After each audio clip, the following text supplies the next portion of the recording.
All right, everybody, your next comedian, good friend of mine, give it up for DangerRuss.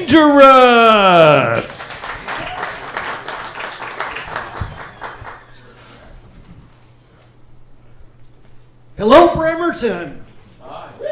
I'm DangerRuss, and I'm excited to be performing here in Bremerton. I mean, what more could you ask for?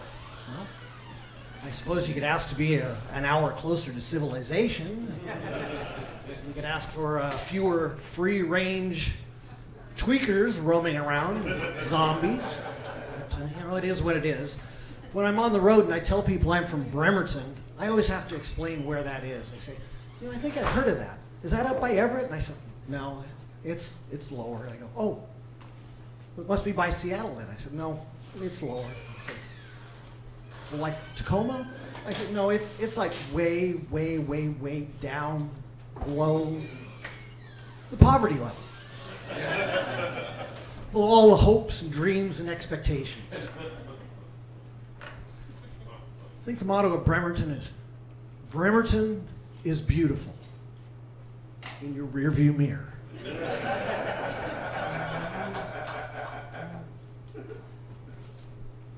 Bremerton, where hopes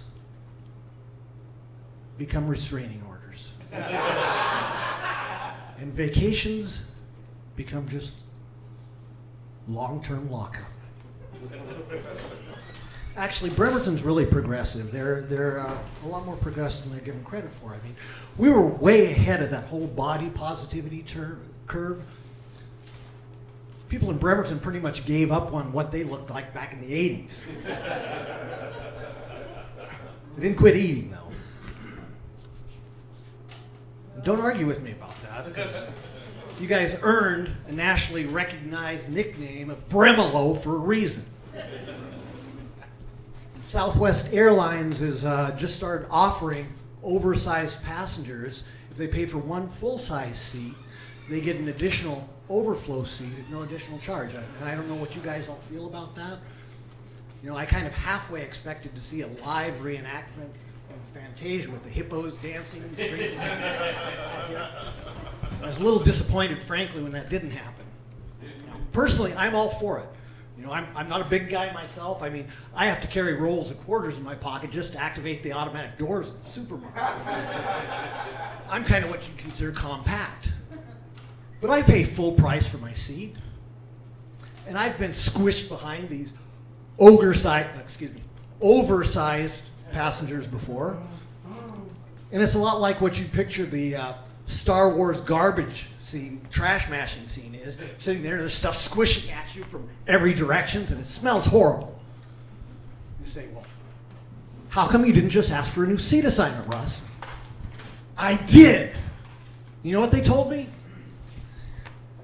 I'm sorry, this flight is completely sold out, so you're going to have to return to your seat and sit with your wife and your mother-in-law.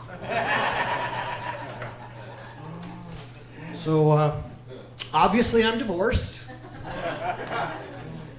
and I view marriage much the same way I do puberty. Having endured it once, I should never have to revisit those indignities ever again.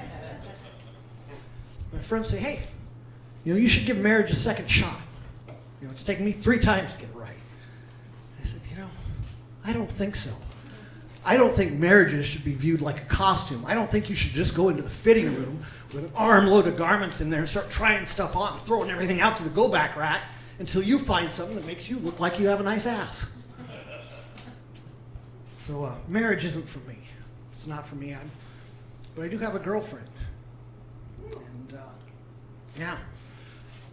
And,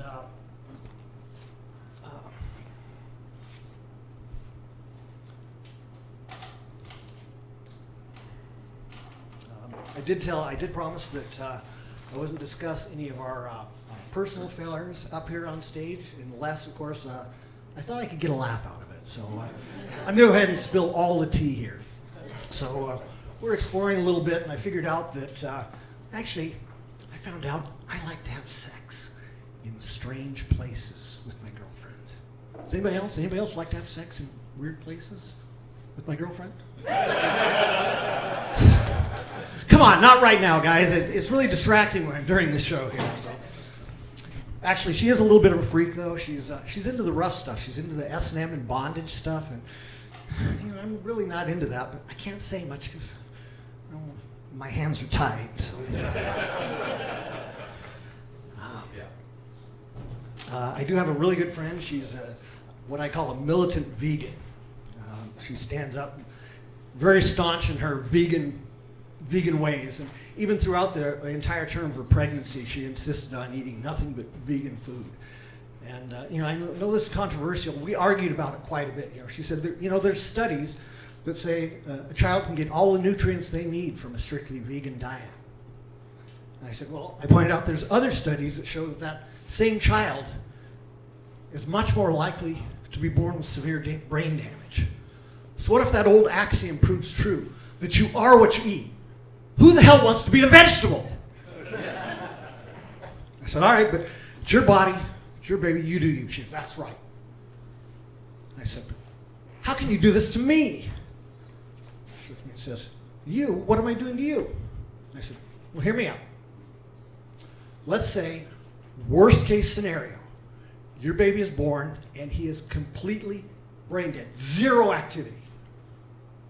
What do you expect Uncle Russ to do? Two questions here. Am I supposed to buy you a child seat or a veggie tray? And am I supposed to arrange to have the child baptized or just tossed with a light vinaigrette? Merry Christmas, guys. I'm DangerRuss. Let's keep it going for Joseph Roderick, comic and Kitsap Comedy, and all the other comics tonight. Thank you. I'm going out of here the same way I came in, butt naked and screaming for pleasure. Who's got butter? All right. Thank you, DangerRuss.